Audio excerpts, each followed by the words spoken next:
ആകാശവാണി.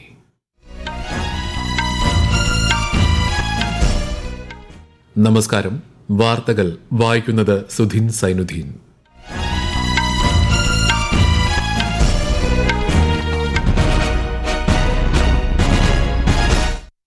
പ്രധാന വാർത്തകൾ.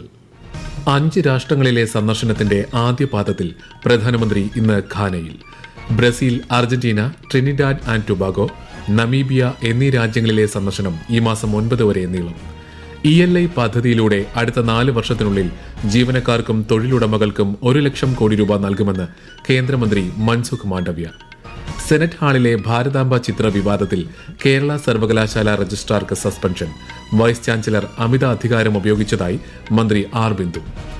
അന്താരാഷ്ട്ര ആണവോർജ്ജ ഏജൻസിയുമായി സഹകരണം നിർത്തിവെക്കാൻ ഇറാൻ തീരുമാനിച്ചു. പാർലമെന്റ് പാസാക്കിയ നിയമത്തെ തുടർന്ന് പ്രസിഡന്റ് ഉത്തരവിൽ ഒപ്പുവെച്ചു. ബർമിംഗ്ഹാം ക്രിക്കറ്റ് ടെസ്റ്റിൽ ഇംഗ്ലണ്ടിനെതിരായ ഇന്ത്യയുടെ 1ാം ഇന്നിംഗ്സ് ബാറ്റിംഗ് പുരോഗമിക്കുന്നു. 2 വിക്കറ്റ് നഷ്ടമായി. വാർത്തകൾ വിശദമായി. പ്രധാനമന്ത്രി നരേന്ദ്രമോദിയുടെ വിദേശ പര്യടനത്തിന് ഇന്ന് തുടക്കമായി. പര്യടനത്തിന്റെ ആദ്യപാദത്തിൽ പ്രധാനമന്ത്രി ഇന്ന് ഘാനയിലെത്തും. ഘാന പ്രസിഡന്റ് ജോൺ ഡ്രമാനി മഹാമയുമായി അദ്ദേഹം കൂടിക്കാഴ്ച നടത്തും. ഘാന പാർലമെന്റിനെയും അദ്ദേഹം അഭിസംബോധന ചെയ്യും. ഈ മാസം 9 വരെയുള്ള പര്യടനത്തിന്റെ ഭാഗമായി Trinidad and Tobago, Argentina, Brazil, Namibia എന്നീ രാജ്യങ്ങളും അദ്ദേഹം സന്ദർശിക്കും.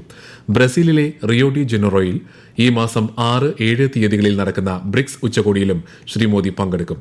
രാജ്യങ്ങൾക്കിടയിലെ സജീവ സഹകരണത്തിനുള്ള വേദിയായാണ് ബ്രിക്സ് കൂട്ടായ്മയെ ഇന്ത്യ നോക്കിക്കാണുന്നതെന്ന് സന്ദർശനത്തിന് മുന്നോടിയായുള്ള പ്രസ്താവനയിൽ പ്രധാനമന്ത്രി പറഞ്ഞു.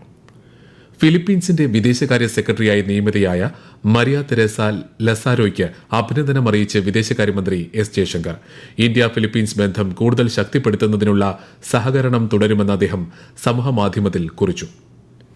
വിദേശകാര്യ മന്ത്രാലയ സെക്രട്ടറി പി കുമാരൻ ന്യൂഡൽഹിയിൽ സിംഗപ്പൂർ വിദേശകാര്യ മന്ത്രാലയത്തിലെ സ്ഥിരം സെക്രട്ടറിയുമായി കൂടിക്കാഴ്ച നടത്തി. ഇന്ത്യയും സിംഗപ്പൂരും തമ്മിലുള്ള വിവിധ മേഖലകളിലെ ഉഭയകക്ഷി സഹകരണം സംബന്ധിച്ച് ഇരുവരും കൂടിക്കാഴ്ചയിൽ ചർച്ച ചെയ്തു. എംപ്ലോയ്മെന്റ് ലിങ്ക്ഡ് ഇൻസെന്റീവ് പദ്ധതിയിലൂടെ അടുത്ത 4 വർഷത്തിനുള്ളിൽ ജീവനക്കാർക്കും തൊഴിലുടമകൾക്കും 1 ലക്ഷം കോടി രൂപ നൽകുമെന്ന് കേന്ദ്രമന്ത്രി മൻസുഖ് മാണ്ഡവ്യ. രാജ്യത്തെ എല്ലാ മേഖലകളിലും തൊഴിലവസരങ്ങൾ വർദ്ധിപ്പിക്കാനുള്ള ELI സ്കീമിന് ഇന്നലെയാണ് കേന്ദ്രമന്ത്രിസഭ അംഗീകാരം നൽകിയത്. ഒരു റിപ്പോർട്ട്. 2024-25 കേന്ദ്ര ബജറ്റിലാണ് യുവാക്കൾക്ക് തൊഴിൽ നൈപുണ്യ അവസരങ്ങൾ സുഗമമാക്കുന്നതിനായി പദ്ധതി പ്രഖ്യാപിച്ചത്.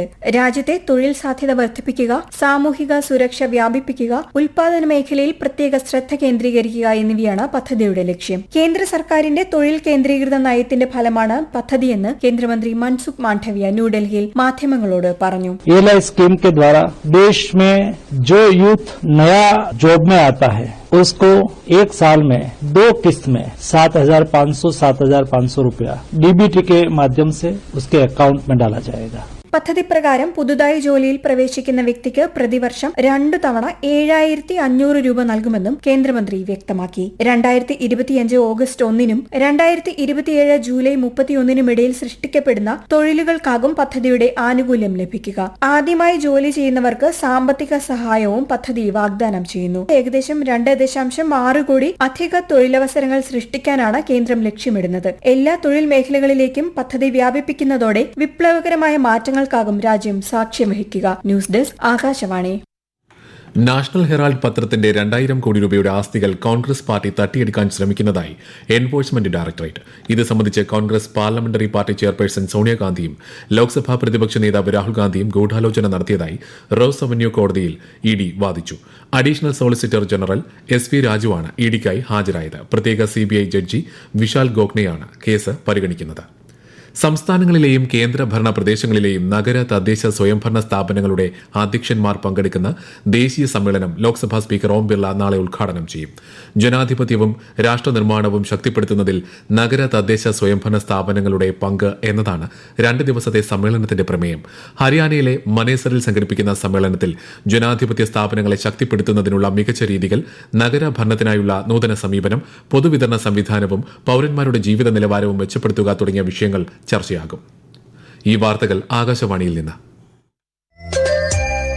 ആകാശവാണി വാർത്തകളും വാർത്താ അധിഷ്ഠിത പരിപാടികളും all India radio news Thiruvananthapuram YouTube ചാനലിലും at all India radio news Thiruvananthapuram Facebook പേജിലും AIR ന്യൂസ് _ ഇൻസ്റ്റഗ്രാം അക്കൌണ്ടിലും at AIR news _ TVM X ഹാൻഡിലും ലഭ്യമാണ്.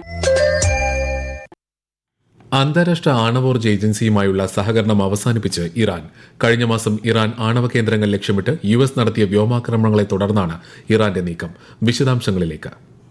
IAEAയുമായുള്ള സഹകരണം താൽക്കാലികമായി നിർത്തിവെക്കുന്ന ബില്ലിൽ ഇറാൻ പ്രസിഡന്റ് മസൂദ് പെസഷ്കിയാൻ ഒപ്പുവെച്ചതായ വാർത്ത ഇറാന്റെ ഔദ്യോഗിക മാധ്യമം സ്ഥിരീകരിച്ചു. കഴിഞ്ഞ ആഴ്ചയാണ് പാർലമെന്റ് ബിൽ പാസാക്കിയത്. പാർലമെന്റിലെ 290 അംഗങ്ങളിൽ 221 പേരും ബില്ലിനെ പിന്തുണച്ച് വോട്ട് ചെയ്തു. ആണവ പദ്ധതികളിൽ അന്താരാഷ്ട്ര ആണവോർജ്ജ ഏജൻസി അധികൃതരുടെ പരിശോധനകളും പ്രവേശനവും വിലക്കുന്നതാണ് ബിൽ. കഴിഞ്ഞ മാസം 13-ന് ഇറാൻ ആണവ കേന്ദ്രങ്ങൾ ലക്ഷ്യമിട്ട് ഇസ്രയേൽ മിസൈൽ ആക്രമണം നടത്തിയതോടെയാണ് ഇറാൻ നിലപാട് കടുപ്പിച്ചത്. തുടർന്ന് ഇറാൻ ശക്തമായി തിരിച്ചടിച്ചെങ്കിലും 22-ന് ഫോഡോ, നഥാൻസ്, ഇസ്ഫഹാൻ എന്നീ പ്രധാന ഇറാനിയൻ ആണവ കേന്ദ്രങ്ങളിൽ US സൈന്യം വ്യോമാക്രമണം നടത്തുകയും ഇതിനു മറുപടിയായി ഖത്തറിലെ US സൈനിക താവളം ഇറാൻ ആക്രമിക്കുകയും ചെയ്തിരുന്നു. അതിനിടെ വിദേശ രാജ്യങ്ങൾക്ക് ആയുധ സഹായം നൽകുന്ന വിഷയത്തിൽ പുനഃപരിശോധന നടത്താനുള്ള നീക്കങ്ങളും US ഭരണകൂടം ആരംഭിച്ചു. എന്നാൽ അടുത്തിടെയുണ്ടായ സംഘർഷങ്ങളുമായി ഈ നടപടികൾക്ക് ബന്ധമില്ലെന്നാണ് നയതന്ത്ര വിലയിരുത്തൽ. News desk Akashvani.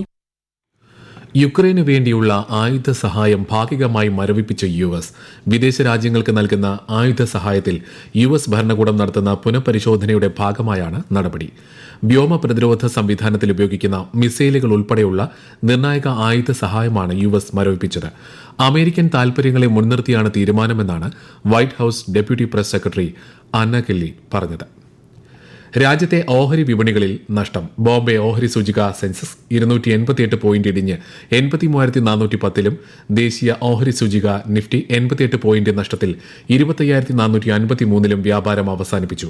സ്വർണ്ണവില കൂടി. ഗ്രാമിന് 45 രൂപ വർദ്ധിച്ച് 9,065 രൂപയും പവന് 72,520 രൂപയുമാണ് ഇന്നത്തെ വില. മധ്യപ്രദേശ്, വിദർഭ, ഛത്തീസ്ഗഡ്, വടക്ക് കിഴക്കൻ സംസ്ഥാനങ്ങൾ എന്നിവിടങ്ങളിൽ അടുത്ത 5 ദിവസം കനത്ത മഴയ്ക്ക് സാധ്യതയെന്ന് കേന്ദ്ര കാലാവസ്ഥാ വകുപ്പ്. ഹിമാചൽ പ്രദേശ്, ഉത്തരാഖണ്ഡ്, ഉത്തർപ്രദേശ്, കൊങ്കൺ, ഗോവ, ഗുജറാത്ത് എന്നിവിടങ്ങളിലും കിഴക്കൻ രാജസ്ഥാനിലും ശക്തമായ മഴയ്ക്ക് സാധ്യതയുണ്ട്. ഒറ്റപ്പെട്ട ഇടങ്ങളിൽ മഴ സാധ്യത കണക്കിലെടുത്ത് കേരളത്തിൽ നാളെ കോഴിക്കോട്, വയനാട്, കണ്ണൂർ, കാസർഗോഡ് ജില്ലകളിൽ മഞ്ഞ ജാഗ്രത പ്രഖ്യാപിച്ചു. ഹിമാചൽ പ്രദേശിൽ മഴക്കെടുതിയിൽ മരിച്ചവരുടെ എണ്ണം 50 കടന്നു. 22ഓളം പേരെ കാണാതായി. 12 ജില്ലകളിലാണ് മഴക്കെടുതി രൂക്ഷം. മുഖ്യമന്ത്രി സുഖ്വീന്ദർ സിംഗ് സുഖു മാണ്ടിയിലെ ദുരന്തബാധിത പ്രദേശങ്ങൾ സന്ദർശിച്ച് സ്ഥിതിഗതികൾ വിലയിരുത്തി. കഴിഞ്ഞ 9 വർഷം കൊണ്ട് സംസ്ഥാനത്ത് സ്റ്റാർട്ടപ്പ് മുഖേന 6,000 കോടി രൂപയുടെ നിക്ഷേപമെത്തിയതായി മുഖ്യമന്ത്രി പിണറായി വിജയൻ. രാജ്യാന്തര IT കമ്പനിയായ സോഹോ കോർപ്പറേഷന്റെ ഇന്ത്യയിലെ 2ാമത്തെ റെസിഡൻഷ്യൽ ക്യാമ്പസ് കൊല്ലം കൊട്ടാരക്കരയിൽ ഉദ്ഘാടനം ചെയ്യുകയായിരുന്നു അദ്ദേഹം. IT വ്യവസായത്തിൽ സംസ്ഥാനം വലിയ മുന്നേറ്റം കൈവരിച്ചതായും മുഖ്യമന്ത്രി പറഞ്ഞു. വ്യവസായ മേഖലയ്ക്ക് ഗുണകരമായ രീതിയിലാണ് കേരളത്തിലെ ഉന്നത വിദ്യാഭ്യാസ മേഖല വികസിക്കുന്നതെന്നും അദ്ദേഹം വ്യക്തമാക്കി. കേരള യൂണിവേഴ്സിറ്റി സെനറ്റ് ഹാളിൽ ഗവർണർ പങ്കെടുത്ത പരിപാടിക്ക് അനുമതി നിഷേധിച്ചെന്ന് ചൂണ്ടിക്കാട്ടി സർവകലാശാല രജിസ്ട്രാർക്ക് സസ്പെൻഷൻ. ഗവർണറോട് അനാദരവ് കാണിച്ചെന്ന് അന്വേഷണ റിപ്പോർട്ടിൽ വ്യക്തമായതിനെ തുടർന്നാണ് രജിസ്ട്രാർ KS അനിൽകുമാറിനെ സസ്പെൻഡ് ചെയ്തതെന്ന് VC ഡോക്ടർ മോഹൻ കുന്നുമൽ വിശദീകരണം നൽകി. പത്മനാഭ സേവാ സമിതി സംഘടിപ്പിച്ച പരിപാടിയിൽ കാവിക്കൊടിയേന്ത്യ ഭാരതാംബയുടെ ചിത്രം ഉപയോഗിച്ചതിനെ തുടർന്ന് പരിപാടിക്ക് രജിസ്ട്രാർ അനുമതി നിഷേധിക്കുകയും DGPക്ക് പരാതി നൽകുകയും ചെയ്തിരുന്നു. വിഷയത്തിൽ വൈസ് ചാൻസലർ അമിത അധികാരം ഉപയോഗിച്ചതായി മന്ത്രി R ബിന്ദു പ്രതികരിച്ചു. ഒന്റാറിയോയിൽ നടക്കുന്ന കാനഡ ഓപ്പൺ ബാഡ്മിന്റൺ വനിതാ സിംഗിൾസ് യോഗ്യതാ റൌണ്ടിൽ ഇന്ത്യയുടെ ഇറ ശർമ്മ ജർമ്മനിയുടെ മിറാൻഡ വിൽസനെ 2-0 പരാജയപ്പെടുത്തി. നാളെ നടക്കുന്ന മത്സരത്തിൽ ഇറ ബൾഗേറിയൻ താരം കലോയാന നാൽബന്റോവയെ നേരിടും.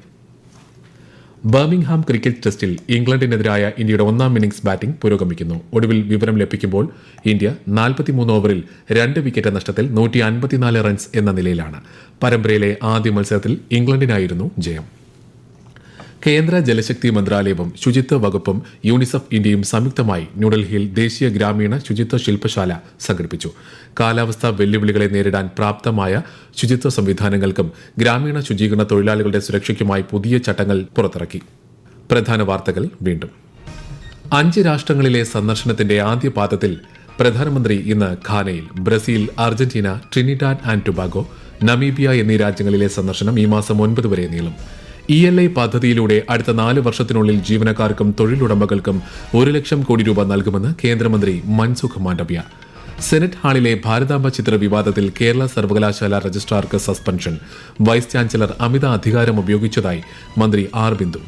അന്താരാഷ്ട്ര ആണവോർജ്ജ ഏജൻസിയുമായി സഹകരണം നിർത്തിവെക്കാൻ ഇറാൻ തീരുമാനിച്ചു. പാർലമെന്റ് പാസാക്കിയ നിയമത്തെ തുടർന്ന് പ്രസിഡന്റ് ഉത്തരവിൽ ഒപ്പുവെച്ചു. ബർമിംഗ്ഹാം ക്രിക്കറ്റ് ടെസ്റ്റിൽ ഇംഗ്ലണ്ടിനെതിരായ ഇന്ത്യയുടെ 1-ാം ഇന്നിംഗ്സ് ബാറ്റിംഗ് പുരോഗമിക്കുന്നു. 2 വിക്കറ്റ് നഷ്ടമായി. വാർത്തകൾ കഴിഞ്ഞു. അടുത്ത വാർത്താ പ്രക്ഷേപണം 8:35.